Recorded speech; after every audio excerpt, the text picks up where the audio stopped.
ఉగ్గు చేద్దాం రండి.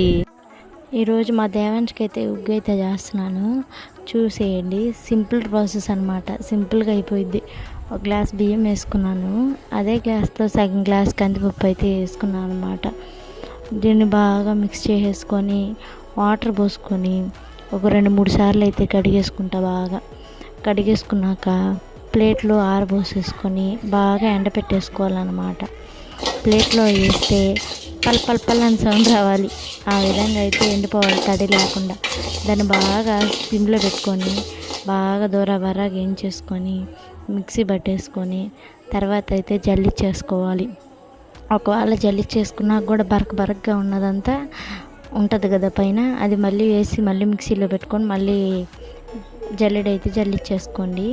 స్మూత్గా ఉండాలి పిండి, అప్పుడైతేనే బాగుండిద్ది వాళ్ళు తినడానికి. ఉండలుగా అట్లాగా ఉంటుంది అనమాట.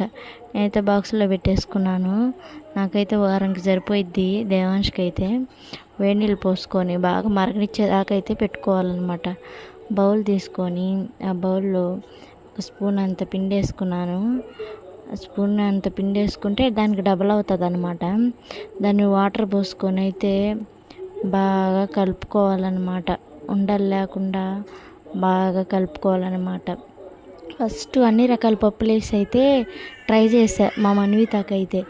అసలు ఆ పిల్ల అయితే అసలు అది తినలే, అసలు ముట్టను కూడా ముట్టలే, మొత్తం వేస్ట్ అయిపోయింది.